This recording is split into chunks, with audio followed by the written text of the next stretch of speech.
And that's a way to start a video, sort of. No, it's the perfect way to start a video. What am I talking about? So, this is a video that's not going to be very scripted at all. It's going to be very brief. It's going to be just a quick opinion video of what I thought of the Sonic the Hedgehog movie. I don't really do reviews because I'm not good at formulating sentences sometimes, articulating things. Generally, my opinions of things are all over the place and not really well thought out. I know when I like something, I know when I don't. But there's been one thing before this that I've reviewed, and it was Sonic Mania, which is still this little thing right here. It's still one of the best little collector's items I have. It's obviously a little Sega Genesis cartridge. The game is digital on new platforms, but they made this anyway to show, like, yeah, it's a callback to the old Genesis games. So I did that, but now I want to do a Sonic the Hedgehog movie review because, for those of you who know me, actually, I don't really talk about it that often, to be honest. I talk about maybe Smash a lot, Overwatch, Metal Gear, Zelda, but my first love when it comes to video games has always been Sonic the Hedgehog. Arguably my favorite franchise ever, besides Zelda, Metal Gear, Smash. It's definitely up there. It was my favorite during the console wars of the 90s. I had both consoles, but Sonic has always just had this really, really special place in my heart. And I mean, with good reason, right? Like, everybody loves Sonic, everybody knows Sonic. He's had his ups and downs, but now this is turning into a history lesson for Sonic the Hedgehog. So, what did I think of the actual movie itself? Um, this review isn't going to be, about necessarily, cinema and all this stuff. I'm not a movie guy. I mean, I am. I like movies. Who doesn't like movies? But I can't really sit here and talk about this and that about a movie and whatnot. I'm not a critic. I will tell you this, as a very, very big Sonic fan, it makes me very, very happy that I could sit at a theater that starts with that epic Sega logo showing all the old, not only Sega Genesis, Sega Master System, Sega Saturn, and Sega Dreamcast games, all of Sega's history. You see it in the little boxes, and it orchestrates the Sega. It doesn't say Sega, but if you know the tune, if you know the Sega, you hear it in your heart. That's how the movie starts, and that's such a great thing for gamers everywhere, I feel, but especially for extreme Sega fans. We really haven't had much to root for in a while, actually. The last thing was Sonic Mania. This little game is so good. But being an old school Sega fan, it's just great seeing that little homage and then seeing your literal childhood just flash before your eyes, because I know Sega's a developer of, like, just games now. They don't make consoles anymore, but Sega has a particular magic, this little sense of magic that it just always has, or has always had. And seeing that logo is just so beautiful. It really reminds you that Sega definitely is really good at making video games, and they have made very good video games in the past, not just Sonic. But more about the movie itself. Ben Schwartz did an amazing iteration of Sonic. I have to say, it was believable. He was a cute little kid. He was adorable, and he was annoying. And the best thing about Sonic is that he's annoying, but he has that really strong sense of justice. It gave Sonic a really good backstory. It put him, like I said, believable. It put him in this world that just made it seem like, yeah, this is a universe where, the events of the movie where it starts, the ring traveling. It really makes sense for the universe, and it's great because it's well, actually, for the most part, really hard to make a video game movie. Oftentimes we don't get that same experience we do when we're playing a video game, we're pressing the buttons. We move to a movie and it's like, wait, where's the controller? This is stupid. Like, we might as well just play the game. It does a good job at making it feel like a Sonic movie, as silly as that sounds.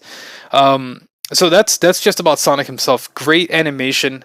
For goodness sakes, thank God they changed the animation. Now, I will say this, and probably an unpopular opinion, but I didn't mind the old one. I'll say that with a full heart. Like, it wasn't the worst thing I've ever seen. It was a tad bit exaggerated bad, yes.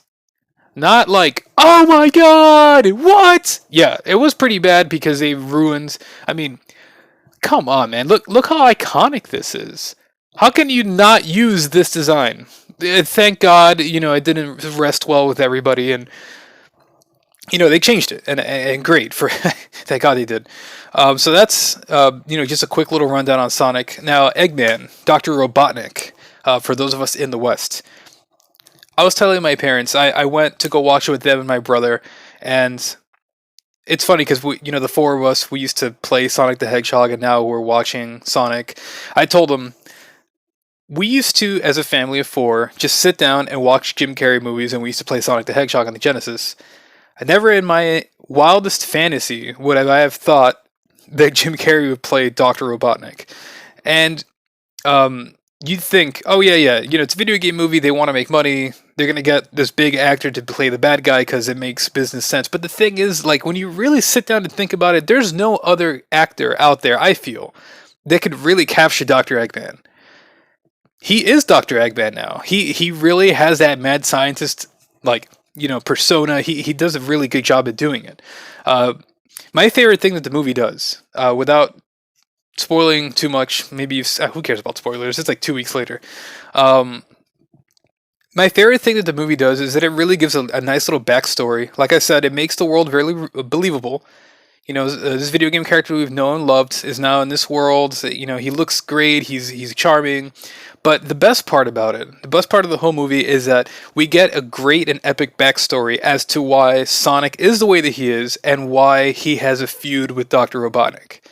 And we see a great backstory for Dr. Robotnik and why he is the way that he is towards human beings and towards Sonic. And it really sets up the movie for a franchise. And that's really great. And it doesn't seem forced. It seems very natural. The character development in the movie is great. It's a children's movie, but it does really good things with the characters. It really spoke to me. The human characters weren't bad. That was great. Because a lot of these in these movies, when there's like a cartoon character, but then there's like the human characters. The human characters are always like weird actors, or nobody cares when they're on screen. I think of like Space Jam, Michael Jordan, yeah. But when I was a kid, I was watching it and I was like, okay, Looney Tunes, but like, Michael Jordan's cool, but I'd rather just watch him play actual basketball. Okay, whatever. I'm not going to talk about Space Jam. Who cares about Space Jam? The human characters are really believable, and I really enjoyed that. But like I said, it really gave a great backstory and a good starting point as to the why behind Sonic the Hedgehog. And all the movies and any animes, the cartoons that we've had before, Eggman is already a jerk, and he's already after Sonic. Like, but why? The reason he's after Sonic, in this movie makes a lot of sense in this universe. It gives a good backstory, and there's it's not really a throwaway line, but there's a line in the movie where he says, you're being selfish because animal testing, leads to great results. And that little line right there is the entire plot of Sonic the Hedgehog, the first game, and of course the sequel. We get into the Death Egg for Sonic 3 and Knuckles, which I have a copy right here because of course I do, and yeah, so it really does give you like a little backstory to that, the animal testing. Now, of course, towards the end of the movie, we find out that Sonic beats Eggman, and he gets thrown into another planet of some kind. He starts going nuts. He shaves the head, the mustache. It's just perfect because Dr. Eggman is gonna survive, and he's gonna come back with vengeance. He's going to come back for Sonic, and he's going to come back because his human counterparts, which he already didn't like, he's going to come back because he's going to be pissed at them too because they abandoned him towards the end of the movie. It was really well written. Also, the jokes, my God, it was actually funny. A favorite joke, oh my God, when he's behind the couch and he's trying to figure out what movie they're going to watch, and he's like, please, please, please, please. He looks, and it's Speed, Keanu Reeves. Oh my God, and he's like, yes! That's perfect. As an old school movie fan, I mean, that's not that old school, maybe I'm aging myself here, but Speed is one of the best action movies ever, and of course would be Sonic's favorite movie. It's just so perfect. So, I said I was going to keep it brief, but that was my opinion of Sonic the Hedgehog, and as an added bonus, I just wanted to show off my little collection.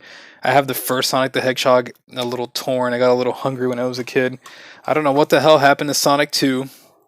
I already showed off Sonic 3 and Knuckles, favorite Sonic game of all time. Sonic Mania. And of course, a good way to end the video. Oh yeah. Alright guys, thanks for watching. Maybe this will get some views? I don't know. See you guys.